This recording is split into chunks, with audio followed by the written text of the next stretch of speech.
Und jetzt das Heute-Journal.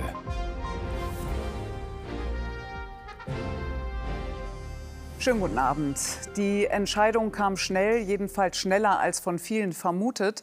Bundeskanzler Scholz erlaubt der Ukraine den Einsatz von aus Deutschland gelieferten Waffen gegen militärische Ziele in Russland.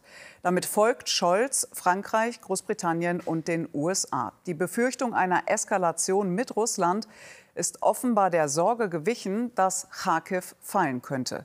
Wie notwendig die Kehrtwende der Verbündeten aus ukrainischer Sicht ist, zeigt Florian Neuhan. Die Argumente für den Kursschwenk fallen auch in dieser Nacht vom Himmel auf Charkiw. Hier auf ein Wohnhaus, 5 Menschen sterben. Es sind russische Bomben, abgefeuert von russischen Kampfjets, neuerdings meist aus russischem Territorium, wo sie unerreichbar sind für die ukrainische Gegenwehr.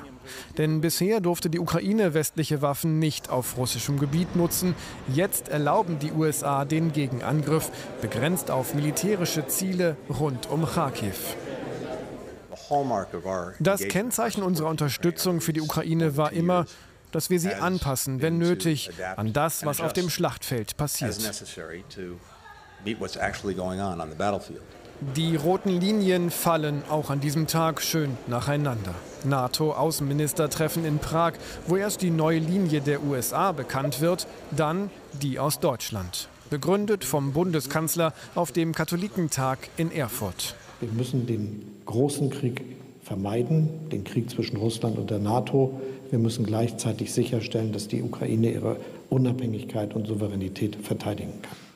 Und auch die Reaktionen aus Moskau fallen wie erwartet aus. Drohungen, heftige Vorwürfe der Eskalation an die NATO, deren Generalsekretär kontert. Selbstverteidigung ist keine Eskalation. Selbstverteidigung ist ein Grundrecht. Russland hat seine Kriegstaktik verändert. In Prag ändert auch die NATO ihre Antwort darauf. Und um es noch mal klar zu sagen und auch klar zu zeigen, aktuell geht es um das Grenzgebiet rund um Charkiw. Dort dürfen also aus Deutschland gelieferte Waffen militärische Ziele in Russland jetzt angreifen. Und somit könnte zum Beispiel das Raketenwerfersystem Mars 2 zum Einsatz kommen, welches eine Reichweite von etwa über 80 Kilometer hat. Lassen wir uns diese Kehrtwende des Kanzlers einordnen. Zunächst von Shakuntala Banerjee aus Berlin, bevor wir dann gleich auch noch nach Moskau schalten. Shakuntala, noch vor einem Jahr, genau einem Jahr, sagte der Kanzler, dass aus Deutschland gelieferte Waffen nur auf ukrainischem Territorium eingesetzt werden dürfen. Warum verschiebt er jetzt diese rote Linie? Also zu seinen Beweggründen wurde heute nicht besonders viel gesagt. Sein Regierungssprecher erklärte heute, dass sich Deutschland und die Verbündeten mit dieser Entscheidung dem Kriegsgeschehen anpassen.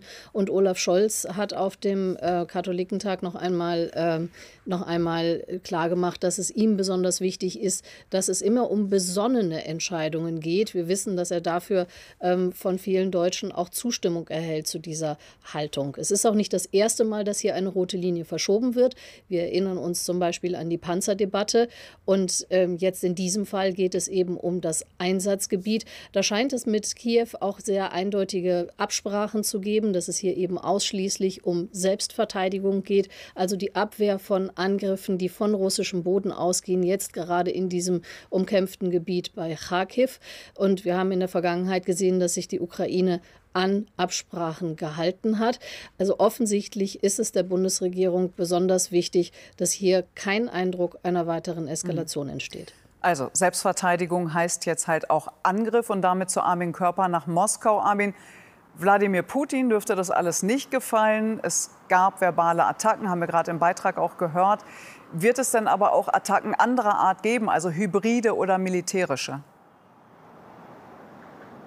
Das war ein Tag der Worte heute in Moskau und da ist natürlich interessant, was gesagt wird, aber noch interessanter, wer was nicht sagt. Präsident Putin hat sich zu dieser ganzen Sache heute gar nicht geäußert. Er hat das Wort den üblichen Verdächtigen überlassen. Die haben aber interessanterweise die Entscheidung aus Berlin gar nicht kommentiert. Stattdessen hat man der NATO weitere Eskalationsstufen unterstellt. Da wurden asymmetrische Antworten im Falle eines Angriffsfalls angekündigt. Das kann und soll man wohl als Nukleardrohung verstehen. Wie der Kreml jetzt im Falle eines solchen Angriffs tatsächlich reagieren würde, darüber kann und will ich von dieser Stelle nicht spekulieren. Die Lage ist heute Abend deutlich gefährlicher geworden. Moskau hat heute das Ziel gehabt, nach innen und nach außen zu postulieren, dass man sich von der NATO nicht einschüchtern lassen will. Wer jetzt welchen ersten Schritt macht und wer zuerst, das wissen wir heute Abend alle nicht. Also keine Spekulationen, sondern Einschätzungen. Und dafür danke nach Berlin und nach Moskau. Ja, das Verdrehen von Fakten, nicht nur ein Talent des russischen Präsidenten, sondern auch des ehemaligen Präsidenten der USA, Donald Trump. Der wurde gestern, und das ist historisch, als erster US-Ex-Präsident in einem Strafprozess schuldig gesprochen. Und daran gibt es nichts zu drehen oder verdrehen. Die Jury, bestehend aus 12 Laien, macht damit klar, sie lässt sich nicht einschüchtern, auch nicht von einem Donald Trump und seinen öffentlichen Tiraden. Allerdings nutzt er nun das Urteil, wie auch schon den gesamten Prozess, für seinen Wahlkampf. Er sei ein politischer Gefangener. Claudia Bates. Der nackte Cowboy, ein eingeschworener Trump-Fan, und mit ihm sind einige vor den Trump Tower gekommen, um dem von ihnen kultisch verehrten Ex-Präsidenten ihre unerschütterliche Loyalität zu zeigen. Andere sind zufrieden, dass auch ein früherer Präsident nicht über dem Gesetz steht. Ich protestiere seit 7 Jahren gegen Trump und endlich widerfährt ihm hier in New York Gerechtigkeit. Ich denke, dass gestern ein großer Teil unserer Republik gestorben ist.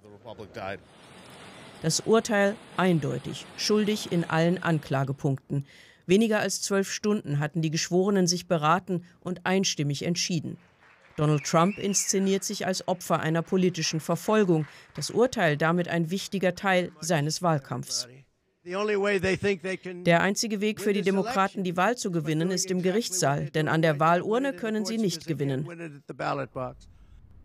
Doch nach Überzeugung der Geschworenen wurde klar bewiesen, dass Trump Geschäftsunterlagen gefälscht hat, dass die Pornodarstellerin Stormy Daniels nach einer Affäre Schweigegeld erhalten hat, falsch deklariert als Anwaltskosten, um unvorteilhafte Informationen vor den Wählern zu verbergen. Es ist leichtsinnig, gefährlich und unverantwortlich zu sagen, ein Prozess sei manipuliert, nur weil einem das Urteil nicht gefällt. Unser Rechtssystem besteht seit fast 250 Jahren. Es ist ein Grundpfeiler Amerikas. Trump selbst bezeichnet sich, obwohl ein freier Mann, als politischer Gefangener und untergräbt so weiter das Vertrauen in den Rechtsstaat. Gegen das Urteil wird er Berufung einlegen. Eine ungewöhnliche Anklage war das, die ja von vielen als aussichtslos verhöhnt wurde, hatte also aber dann doch Erfolg. Dennoch könnte Trump der erste verurteilte Straftäter werden, der ins Weiße Haus einzieht.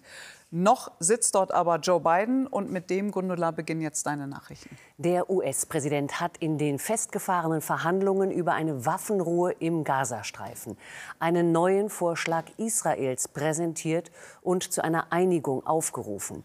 Demnach schlägt Israel eine vollständige Waffenruhe vor, einen 6-wöchigen Abzug der israelischen Truppen aus dem Gazastreifen sowie die Freilassung der Geiseln im Austausch mit palästinensischen Häftlingen.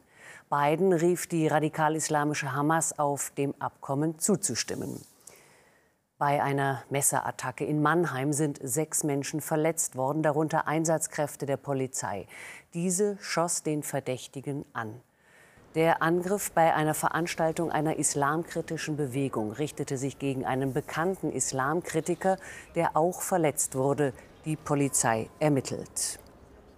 Klimaaktivisten von Fridays for Future hatten für heute zu bundesweiten Protesten aufgerufen. In rund 100 Städten, wie hier in Berlin, folgten insgesamt Zehntausende. Fridays for Future Sprecherinnen riefen zur Teilnahme an der Europawahl auf. Es gehe um alles: die Zukunft, die Demokratie und ums Klima. Der Deutsche Wetterdienst warnt vor teils extrem ergiebigem Dauerregen in Teilen von Baden-Württemberg und Bayern. In vielen Regionen dort, wie im Landkreis Augsburg, regnet es bereits seit Stunden recht stark. Vielerorts, etwa in Heidelberg, wurden Vorkehrungen gegen Hochwasser getroffen. Denn es ist weiter mit viel und starkem Regen zu rechnen, vor allem im Süden. Und zur Mitte Deutschlands hin kräftige Gewitter, verbreitet Gefahr von Überflutungen. 12 Grad am Alpenrand und bis 26 Grad im Nordosten. Am Sonntag im Süden noch länger Regen, im Osten kräftige Gewitter. Am Montag ruhigeres Wetter. Ganz schön stürmisch und mit erfolgreichem Sturm der deutschen Elf auf dem Platz kann es jetzt gerne weitergehen. Viel Spaß bei der zweiten Halbzeit der Frauen-EM-Quali. Und um 0:20 Uhr gibt es hier wieder unser Heute-Journal-Update. Bis morgen. Dann in der Halbzeitpause des Champions-League-Finals zwischen BVB und Real. Schönen Abend. Tschüss.